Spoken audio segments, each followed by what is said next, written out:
Kejadian pasal 41 ayat 1 sampai dengan 36. Mimpi Firaun. Setelah lewat 2 tahun lamanya, bermimpilah Firaun bahwa ia berdiri di tepi sungai Nil. Tampaklah dari sungai Nil itu keluar 7 ekor lembu yang indah bangunnya dan gemuk badannya, lalu memakan rumput yang di tepi sungai itu. Kemudian tampaklah juga 7 ekor lembu yang lain yang keluar dari dalam sungai Nil itu, buruk bangunnya dan kurus badannya, lalu berdiri di samping lembu-lembu yang tadi di tepi sungai itu.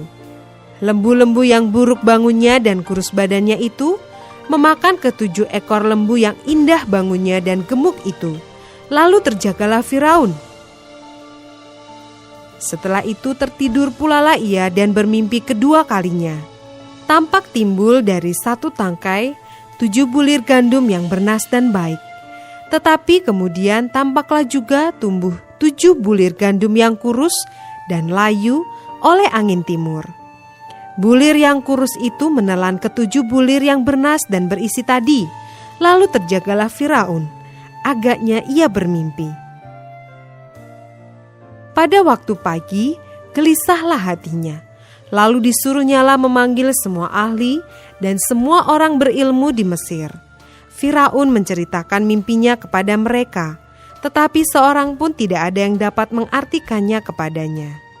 Lalu berkatalah kepala juru minuman kepada Firaun, "Hari ini aku merasa perlu menyebutkan kesalahanku yang dahulu." Waktu itu tuanku Firaun murka kepada pegawai-pegawainya dan menahan aku dalam rumah pengawal istana beserta dengan kepala juru roti. Pada satu malam juga kami bermimpi. Aku dan kepala juru roti itu masing-masing mempunyai mimpi dengan artinya sendiri. Bersama-sama dengan kami ada di sana seorang muda Ibrani, hamba kepala pengawal istana itu. Kami menceritakan mimpi kami kepadanya, lalu diartikannya kepada kami mimpi kami masing-masing. Dan seperti yang diartikannya itu kepada kami, demikianlah pula terjadi. Aku dikembalikan ke dalam pangkatku dan kepala juru roti itu digantung. Kemudian Firaun menyuruh memanggil Yusuf. Segeralah ia dikeluarkan dari tutupan. Ia bercukur dan berganti pakaian, lalu pergi menghadap Firaun. Berkatalah Firaun kepada Yusuf, "Aku telah bermimpi, dan seorang pun tidak ada yang dapat mengartikannya. Tetapi telah kudengar tentang engkau, hanya dengan mendengar mimpi saja engkau dapat mengartikannya." Yusuf menyahut Firaun, "Bukan sekali-kali aku, melainkan Allah juga yang akan memberitahukan kesejahteraan kepada tuanku Firaun." Lalu berkatalah Firaun kepada Yusuf, "Dalam mimpiku itu aku berdiri di tepi sungai Nil. Lalu tampaklah dari sungai Nil itu keluar 7 ekor lembu yang gemuk badannya dan indah bentuknya, dan makan rumput yang di tepi sungai itu. Tetapi kemudian tampaklah juga keluar 7 ekor lembu yang lain, kulit pemalu tulang. Sangat buruk bangunnya dan kurus badannya. Tidak pernah kulihat yang seburuk itu di seluruh tanah Mesir. Lembu yang kurus dan buruk itu memakan ke-7 ekor lembu gemuk yang mula-mula. Lembu-lembu itu masuk ke dalam perutnya, tetapi walaupun telah masuk ke dalam perutnya, tidaklah kelihatan sedikit pun tandanya. Bangunnya tetap sama buruknya seperti semula. Lalu terjagalah aku. Selanjutnya dalam mimpiku itu kulihat timbul dari satu tangkai 7 bulir gandum yang berisi dan baik. Tetapi kemudian tampaklah juga tumbuh 7 bulir yang kering, kurus dan layu oleh angin timur. Bulir yang kurus itu memakan ke-7 bulir yang baik tadi. Telah kuceritakan hal ini kepada semua ahli, tetapi seorang pun tidak ada yang dapat menerangkannya kepadaku. Lalu kata Yusuf kepada Firaun, "Kedua mimpi tuanku Firaun itu sama. Allah telah memberitahukan kepada tuanku Firaun apa yang hendak dilakukannya. Ke-7 ekor lembu yang baik itu ialah 7 tahun, dan ke-7 bulir gandum yang baik itu ialah 7 tahun juga. Kedua mimpi itu sama. Ke-7 ekor lembu yang kurus dan buruk Yang keluar kemudian maksudnya 7 tahun. Demikian pula ke-7 bulir gandum yang hampa dan layu oleh angin timur itu, maksudnya akan ada 7 tahun kelaparan. Inilah maksud perkataanku ketika aku berkata kepada tuanku Firaun, Allah telah memperlihatkan kepada tuanku Firaun apa yang hendak dilakukannya. Ketahuilah tuanku, akan datang 7 tahun kelimpahan di seluruh tanah Mesir. Kemudian akan timbul 7 tahun kelaparan. Maka akan dilupakan segala kelimpahan itu di tanah Mesir, karena kelaparan itu mengurus keringkan negeri ini. Sesudah itu akan tidak kelihatan lagi bekas-bekas kelimpahan di negeri ini karena kelaparan itu, sebab sangat hebatnya kelaparan itu. Sampai 2 kali mimpi itu diulangi bagi tuanku Firaun, berarti hal itu telah ditetapkan oleh Allah dan Allah akan segera melakukannya. Oleh sebab itu, baiklah tuanku Firaun mencari seorang yang berakal budi dan bijaksana dan mengangkatnya menjadi kuasa atas tanah Mesir. Baiklah juga tuanku Firaun berbuat begini, yakni menempatkan penilik-penilik atas negeri ini dan dalam ke-7 tahun kelimpahan itu memungut 1/5 dari hasil tanah Mesir. Mereka harus mengumpulkan segala bahan makanan dalam tahun-tahun baik yang akan datang ini dan di bawah kuasa tuanku Firaun, menimbun gandum di kota-kota sebagai bahan makanan serta menyimpannya. Demikianlah segala bahan makanan itu menjadi persediaan untuk negeri ini dalam ke-7 tahun kelaparan yang akan terjadi di tanah Mesir, supaya negeri ini jangan binasa karena kelaparan itu.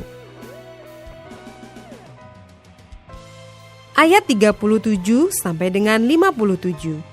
Yusuf di Mesir sebagai penguasa. Usul itu dipandang baik oleh Firaun dan oleh semua pegawainya.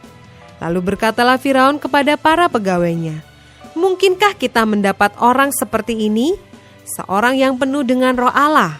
Kata Firaun kepada Yusuf, "Oleh karena Allah telah memberitahukan semuanya ini kepadamu, tidaklah ada orang yang demikian berakal budi dan bijaksana seperti engkau. Engkaulah menjadi kuasa atas istanaku, dan kepada perintahmu seluruh rakyatku akan taat. Hanya tahta inilah kelebihanku daripadamu."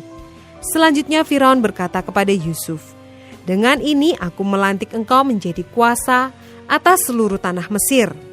Sesudah itu Firaun menanggalkan cincin materainya dari jarinya dan mengenakannya pada jari Yusuf. Dipakai-kanyalah kepada Yusuf pakaian daripada kain halus dan digantungkannya kalung emas pada lehernya. Lalu Firaun menyuruh menaikkan Yusuf dalam keretanya yang kedua dan berserulah orang di hadapan Yusuf, "Hormat!" Demikianlah Yusuf dilantik oleh Firaun menjadi kuasa atas seluruh tanah Mesir. Berkatalah Firaun kepada Yusuf, "Akulah Firaun, tetapi dengan tidak setahumu, seorang pun tidak boleh bergerak di seluruh tanah Mesir." Lalu Firaun menamai Yusuf Zafnat Paaneah, serta memberikan Asnat, anak Potifera, imam di On, kepadanya menjadi istrinya. Demikianlah Yusuf muncul sebagai kuasa atas seluruh tanah Mesir. Yusuf berumur 30 tahun ketika ia menghadap Firaun, raja Mesir itu. Maka pergilah Yusuf dari depan Firaun, lalu dikelilinginya seluruh tanah Mesir. Tanah itu mengeluarkan hasil bertumpuk-tumpuk dalam ke-7 tahun kelimpahan itu. Maka Yusuf mengumpulkan segala bahan makanan ke-7 tahun kelimpahan yang ada di tanah Mesir, lalu disimpannya di kota-kota. Hasil daerah sekitar tiap-tiap kota disimpan di dalam kota itu. Demikianlah Yusuf menimbun gandum seperti pasir di laut, sangat banyak, sehingga orang berhenti menghitungnya karena memang tidak terhitung. Sebelum datang tahun kelaparan itu, lahirlah bagi Yusuf 2 orang anak laki-laki yang dilahirkan oleh Asnat, anak Potifera, imam di On. Yusuf memberi nama Manasye kepada anak sulungnya itu, sebab katanya, "Allah telah membuat aku lupa sama sekali kepada kesukaranku dan kepada rumah bapakku." Dan kepada anaknya yang kedua diberinya nama Efraim, sebab katanya, "Allah membuat aku mendapat anak dalam negeri kesengsaraanku." Setelah lewat ke-7 tahun kelimpahan yang ada di tanah Mesir itu, mulailah datang 7 tahun kelaparan. Seperti yang telah dikatakan Yusuf, dalam segala negeri ada kelaparan, tetapi di seluruh negeri Mesir ada roti. Ketika seluruh negeri Mesir menderita kelaparan dan rakyat berteriak meminta roti kepada Firaun, berkatalah Firaun kepada semua orang Mesir, "Pergilah kepada Yusuf, perbuatlah apa yang dikatakannya kepadamu." Kelaparan itu merajalela di seluruh bumi. Maka Yusuf membuka segala lumbung dan menjual gandum kepada orang Mesir, sebab makin hebat kelaparan itu di tanah Mesir.